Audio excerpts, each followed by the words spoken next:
हुकूमत में दुख उठाया, मसलूब हुआ और क्या किया गया, मर गया, क्योंकि उसने वहां पर कमजोरी को साबित किया। अगर वो साबित कदम रहता, अगर वो दलेरी का जो है वो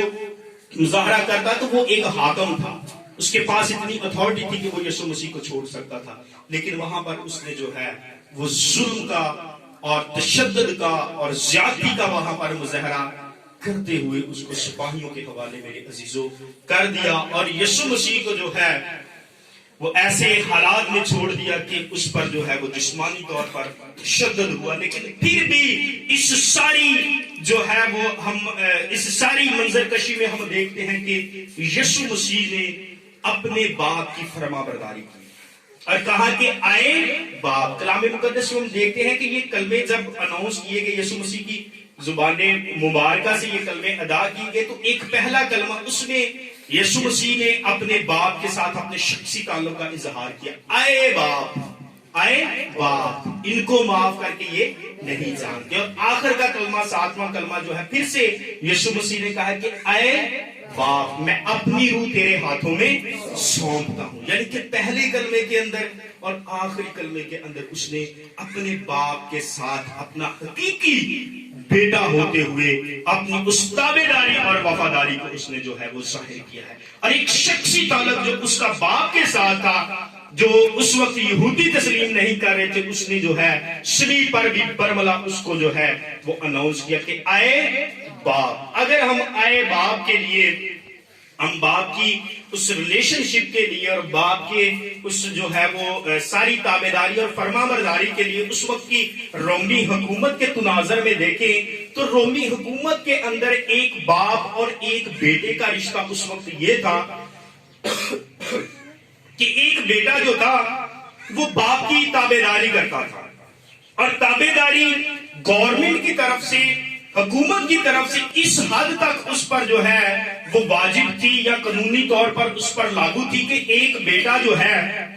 वो अपने बाप की ताबेदारी में अगर वो नहीं रहता,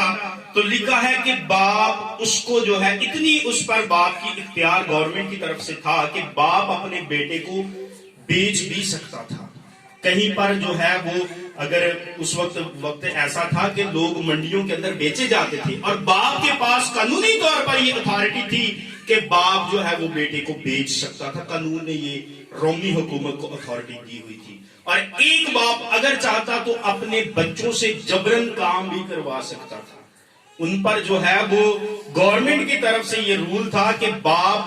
अपने बच्चे को बांध कर अगर वो खेतों में लेके जाना चाहे, उसको काम उससे करवाना चाहे, तो वो भी करवा सकता था। उसको बांध के खेतों में ले जा सकता था, उसको बेच सकता था। अगर उसका बेटा शहर का कोई मिनिस्टर है, मजिस्ट्रेट है, तो फिर भी बाप की ताबेदारी उस पर गवर्नमेंट की तरफ से वाजिब थी। अगर वो इसको डिनाय करे या इसको इग्नोर करे या इसको रद्द करे, तो कानून उस पर सख्ती कर सकता था। अगर बाप अपने बेटे के खिलाफ एप्लीकेशन देता, तो कानूनी तौर पर उसका बेटा चाहे शहर का कोई अफसर ही क्यों ना हो, उस पर जो है वो कानूनी कार्रवाई जो है वो हो सकती थी। इस हद तक बाप का इख्तियार था बेटे पर कि वो अपने बेटे को जो है वो मौत की सजा भी सुना सकता था। लेकिन यहाँ पर यीशु मसीह ने सारे रोमी हुकूमत के उन जो है वो अहदों को पूरा करते हुए, उन कानूनों को पूरा करते हुए कहा कि ऐ बाप, इनको माफ कर। यीशु मसीह ने भी अपने बाप की यहां तक फरमाबरदारी की, यहां तक फरमाबरदार रहा कि उसने उस मौत के प्याले को पीना कबूल किया, लेकिन अपने बाप की नाफरमानी नहीं की। उसने रोमी हुकूमत को भी बता दिया कि तुम्हारी जो कानून है अपनी औलाद के लिए, अपने बच्चों के लिए, यीशु मसीह ने भी उन तमाम कानूनों को पूरा करते हुए कहा कि आए बाप, इनको माफ कर, क्योंकि ये नहीं जानते अपने बाप की ताबेदारी। वहां पर हम देखते हैं कि यीशु मसीह ने भी जाहिर की, जो एक्सपेक्ट करते थे वो उस वक्त के लोग। सो मेरे अजीजों, हम देखते हैं कि इसी तरह यीशु मसीह ने उनकी माफी के लिए जो है वो ऐलान कर दिया। और यीशु मसीह ने जो माफी का ऐलान किया वो कोई आम तरह से माफी नहीं थी। अगर उसको डीपली अगर उसका जायजा लिया जाए, तो यूनानी के अंदर जो उसका मतलब निकलता है, उसका मतलब ये निकलता है कि ایسی معافی جس میں خود کو جو ہے وہ پیش کیا جائے یا اس معافی کے لیے جو ہے وہ قیمت ادا کی جائے اور پھر